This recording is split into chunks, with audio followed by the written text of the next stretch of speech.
નમસ્કાર ખેડૂત મિત્રો, ફરી એકવાર સ્વાગત છે આપણી ચેનલ કિસાન હેલ્પમાં. ખેડૂત મિત્રો, અત્યારે મોટાભાગના ખેડૂતોની મગફળી છે એ મગફળીનો પાક 50થી લઈને 60 દિવસનો થઈ ગયો હશે. અને મગફળીના પાકમાં સૌથી અગત્યનો અને નિર્ણાયક સમયગાળો કયો ગણાય તો કે મગફળી વાવ્યા પછીનો 45થી 60 દિવસનો જે સમયગાળો હોય છે એ ખૂબ જ મહત્ત્વનો હોય છે. કારણ કે આ સમયે મગફળીમાં પુષ્કળ પ્રમાણમાં ફૂલ આવતા હોય છે અને એ ફૂલમાંથી સોયા બનવાની શરૂઆત થતી હોય છે. જો આ સમયે આપણે યોગ્ય કાળજી રાખીએ અને મગફળીમાં વધારેમાં વધારે ફૂલ આવે, ફૂલ ખરી ન પડે, વધુ સૂયા બેસે અને એ સૂયા જમીનની અંદર ઊંડે સુધી ઉતરે તો જ એમાંથી મજબૂત ડોડવા અને ભરાવદાર દાણા બંધાતા હોય છે અને આપણને બમ્પર ઉત્પાદન જોવા મળતું હોય છે. આજના આ ખાસ વિડીયોમાં આપણે મુખ્ય 2 અગત્યના વિષયો ઉપર વાત કરવાના છીએ. જેમાં પહેલું છે સૂયા અને ફૂલ વધારવા માટે આપણે કઈ ઓર્ગેનિક દવાનો ઉપયોગ કરવો જોઈએ. બીજું એ છે કે સૂયાને જમીનમાં ઊંડે સુધી ઉતારવા માટેની ડ્રમ રોલિંગ પદ્ધતિ. એટલે ખાસ કરીને બધા ખેડૂત મિત્રો વિડીયોના અંત સુધી બન્યા રહેજો. અને જે ખેડૂત મિત્રો આપણે આ ચેનલ પર નવા આવ્યા હોય તો ખાસ કરીને આપણી આ ચેનલને અત્યારે જ સબસ્ક્રાઇબ કરી નાખજો, કેમ કે આપણી આ ચેનલ પર આવા જ અવનવા ખેતીને લગતા વિડીયો મૂકવામાં આવતા હોય છે. સૌપ્રથમ ખેડૂત મિત્રો આપણે વાત કરીએ કે મગફળીમાં ફૂલ અને સૂયા વધારવા માટે આપણે શું ઉપાય કરવો જોઈએ. ખેડૂત મિત્રો, મગફળી જ્યારે 45થી 60 દિવસની થાય ત્યારે એને સૌથી વધુ પોષણ અને હોર્મોન્સની જરૂર હોય છે. હવે આ સમયે જો છોડને યોગ્ય પોષક તત્વ ન મળે તો ફૂલ ખરી પડતા હોય છે અને સૂયા ઓછા બેસે છે. અને આ સમસ્યાના કાયમી અને શ્રેષ્ઠ ઉકેલ માટે આપણે ફૂલ સમૃદ્ધિનો ઉપયોગ કરવાનો છે. હવે આ ફૂલ સમૃદ્ધિ શું છે તો ખેડૂત મિત્રો, ફૂલ સમૃદ્ધિ એ કુદરતી potash, amino acid, carboxylic acid, folic acid, natural boron, zinc અને કેલ્શિયમ જેવા શક્તિશાળી ઘટકોથી બનેલું એક અદ્યતન ઓર્ગેનિક પ્રોડક્ટ છે. આ કોઈ પણ સામાન્ય કેમિકલ નથી, પણ છોડ માટે સંપૂર્ણ કુદરતી પોષણનો ખજાનો છે. મગફળીના પાકમાં ફૂલ સમૃદ્ધિનો વાપરવાથી અનેક ઘણા ફાયદા થાય છે. પહેલા ફાયદા તો એ થાય છે કે છોડમાં ફૂલ આવવાની અને સાથે સૂયા બેસવાની જે પ્રક્રિયા છે એને એકદમ વેગ આપે છે, જેનાથી ખેતરમાં વધુ ફ્લાવરિંગ થાય છે અને લાંબા સમય સુધી સતત ફૂલ આવતા રહે છે. બીજો ફાયદો એ છે કે ઘણી વખત વાતાવરણના ફેરફાર કે પોષણ તત્વોના ખામીને લીધે ફૂલ ખરી જતા હોય છે, પરંતુ ફૂલ સમૃદ્ધિ ફૂલનું ખરવાનું સાવ ઓછું કરી દે છે. પછી જમીનમાં વધુ સૂયા ઉતરે અને શીંગોની સંખ્યામાં જબરદસ્ત વધારો થાય છે.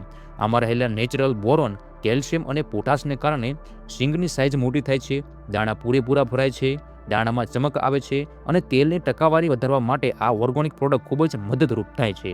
આ તમામ ફાયદાઓના લીધે જ ખેડૂતોને ઉત્પાદનમાં 15થી 25% સુધીનો વધારો અને બમણો નફો જોવા મળે છે. ખેડૂત મિત્રો, ફૂલ સમૃદ્ધિ એ માત્ર ને માત્ર મગફળી પૂરતી સીમિત નથી, પણ તમે તલ છે, મગ છે, અડદ છે, મકાઈ છે, કપાસ છે, જીરું છે, ચણા છે તથા કોઈ પણ શાકભાજીના પાકમાં તમે આનો ઉપયોગ કરી શકો છો.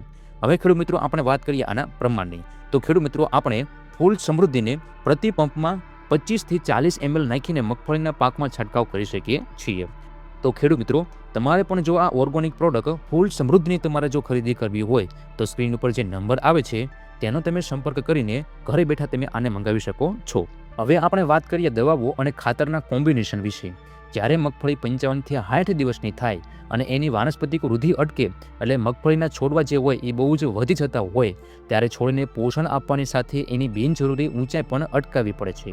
આ માટે તમે પેક્લોબુટાઝોલ 23% અથવા 40% દવાનું પ્રમાણ એક પંપમાં 5 ml નાખીને છંટકાવ કરી શકો છો, જે મગફળીની બિનજરૂરી ઊંચાઈ અટકાવીને છોડની તમામ શક્તિ સૂયા બેસાડવામાં વાળશે. તમે પેક્લોબુટાઝોલની જગ્યાએ મેપિક્વાટ ક્લોરાઇડ 5% AS કે ક્લોરમેક્વેટ ક્લોરાઇડ 50% SL આ ત્રણેય દવામાંથી તમે કોઈ પણ એક દવાનો ઉપયોગ કરી શકો છો, પણ પેક્લોબુટાઝોલનું તમને પરિણામ શ્રેષ્ઠ જોવા મળશે. આ બંને સાથે તમે વોટર સોલ્યુબલ ખાતર 0050 એક પંપમાં 80થી 100 ગ્રામ ઉમેરવાનું છે. 0050 ખાતરમાં તમને 50% પોટાશ અને 17.5% તમને સલ્ફર જોવા મળશે, જે રોગ પ્રતિકારક શક્તિ વધારે છે અને તેલબિયામાં તેલનું પ્રમાણ વધારે છે. ખાસ યાદ રાખજો ખેડૂત મિત્રો, પંપમાં તમારે આડેધડ દવા નાખવાની નથી. તમારે દવા ફોર્મ્યુલેશન જોઈને જ દવા તમારે વારાફરતી નાખવાની છે. પહેલાં પંપમાં કઈ દવા નાખવી અને પંપમાં દવા નાખવાનો સાચો ક્રમ શું છે એના ઉપર મેં અલગથી વિડીયો એક બનાવ્યો છે. હજુ સુધી જે ખેડૂત મિત્રોએ તે વિડીયો ન જોયો હોય તો ખાસ કરીને જોઈ લેજો. એની લિંક તમને ડિસ્ક્રિપ્શન બોક્સમાં આપેલી છે, અથવા તો તમે આઈ બટન ઉપર ક્લિક કરીને તમે તે વિડીયો જોઈ શકો છો. દવાનો છંટકાવ કર્યા પછી હવે આવે છે બીજો અગત્યનો ભાગ, જે છે સૂયાને જમીનમાં કેવી રીતે ઉતારવા. ખેડૂત મિત્રો, ઘણીવાર એવું બને છે કે મગફળીમાં સૂયા તો પુષ્કળ બેસે છે, પણ છોડ ઊંચા હોવાને કારણે સૂયા જમીનથી 2 થી 3 ઇંચ ઊંચા હવામાં લટકતા રહે છે. જો સૂયા જમીનમાં ન બેસે તો એમાં ક્યારેય પણ ડોડવા કે પોપટા બનતા નથી અને એ સુકાઈ જતા હોય છે. આના માટે દેશી મફત અને સરળ ટેકનિક છે ડ્રમ્પ રોલિંગ, એટલે કે મગફળી ઉપર ખાલી બેરલ કે ટીપડું ફેરવવું. આપણા દેશના અન્ય રાજ્યો જેમ કે મહારાષ્ટ્ર, કર્ણાટક અને તમિલનાડુના ખેડૂતો વર્ષોથી ડ્રમ રોલિંગ કરીને મગફળીમાં સારું એવું ઉત્પાદન મેળવે છે. ખેડૂત મિત્રો, ડ્રમ્પ રોલિંગ કરતી વખતે આપણે કેટલીક બાબતોનું ધ્યાન રાખવાનું છે. સંશોધન મુજબ બેરલનું વજન માત્ર ને માત્ર 26 કિલો હોવું જોઈએ. ભૂલથી પણ પાણી ભરેલું કે ભારે બેરલ આપણે ફેરવવાનું નથી. 200 લીટરનું લોખંડનું ખાલી બેરલ વાપરવાનું છે. જો વધુ વજન ફેરવશો તો કુંબળા સૂયા છે એ ભાંગી જશે અને આપણને નુકસાન થશે. આ પદ્ધતિ ખાસ કરીને GJG 32, ગિરનાર 4, KDG 128 જેવી ઉભરી જાતો માટે ખૂબ જ ઉપયોગી છે, કારણ કે ઉભરી જાતોમાં સૂયા જમીન સુધી પહોંચતા નથી અને બેરલ ફેરવવાથી ડાળીઓ નમી જતા સૂયા સીધા જમીનમાં બેસી જાય છે. મગફળી વાવ્યાના 50 દિવસ અને 70 દિવસની અવસ્થાએ બેરલ ફેરવવું સૌથી ઉત્તમ માનવામાં આવે છે. આ ડ્રમ રોલિંગના પ્રયોગો કૃષિ યુનિવર્સિટીઓમાં પણ થયેલા છે. મહારાષ્ટ્રના જળગાંવ તેલેગિયા સંશોધન કેન્દ્રમાં 50 દિવસે બેરલ ફેરવવાથી ઉત્પાદનમાં 15% વધારો થયો. પુણે સંશોધન કેન્દ્રમાં 50 દિવસે અને 70 દિવસે એમ 2 વાર બેરલ ફેરવવાથી 20 થી 22% જેટલો ઉત્પાદનમાં વધારો નોંધાયો હતો. તેમજ કર્ણાટકની ધારવાડ કૃષિ યુનિવર્સિટીમાં પણ 15%થી વધુ ફાયદો જોવા મળ્યો હતો. એટલે ખેડૂત મિત્રો, તમારે પણ જો મગફળીમાં વધારે ઉત્પાદન લેવું હોય તો ફૂલ સમૃદ્ધિનો સ્પ્રે કરજો અને ડ્રમ્પ રોલિંગ કરવાથી તમને 15 થી 20 મણ મગફળી વધારે મળી શકે છે. આ બંને પદ્ધતિનો ઉપયોગ કરવા માટેનો સાચો સમયગાળો સમજી લેજો ખેડૂત મિત્રો. સૌપ્રથમ 55 થી 60 દિવસે આપણે ફૂલ સમૃદ્ધિ, પેક્લોબ્યુટાઝોલ અને 0050નો સ્પ્રે કરવાનો છે, જેથી ફૂલોનો વિસ્ફોટ થાય અને મજબૂત સૂયા બને. ત્યારબાદ સ્પ્રે કર્યાના 7 થી 8 દિવસ પછી, એટલે કે 65 થી 70 દિવસે 26 કિલોના ખાલી બેરલથી ડ્રમ્પ રોલિંગ કરવું, જેથી બનેલા તમામ સૂયા સીધા જમીનની અંદર ઉતરી જાય. આ બંને કામ કરવાથી તમારી મગફળીમાં એક પણ સૂયા હવામાં લટકશે નહીં અને તમામ સૂયા એ જમીનમાં ઉતરી જશે. તો ખેડૂત મિત્રો, જો તમારી મગફળી અત્યારે 45 થી લઈ 60 દિવસની આસપાસ થઈ ગયું હોય તો આજે જ તમારા ખેતરમાં ફૂલ સમૃદ્ધિનો છંટકાવ કરો અને યોગ્ય સમયે ડ્રમ્પ રોલિંગ પદ્ધતિ અપનાવો.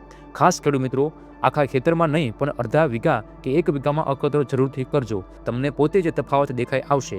જો તમને આ માહિતી ઉપયોગી લાગી હોય તો વિડીયોને લાઇક કરજો, તમારા બીજા ખેડૂત ગ્રુપમાં અને મિત્રોને શેર કરજો અને આપણી ચેનલને સબસ્ક્રાઇબ કરવાનું ભૂલતા નહીં. ફરી મળીશું આવા જ એક નવા વિડીયો સાથે. ત્યાં સુધી તમારા બધાનો ખૂબ ખૂબ આભાર. જય જવાન, જય કિસાન.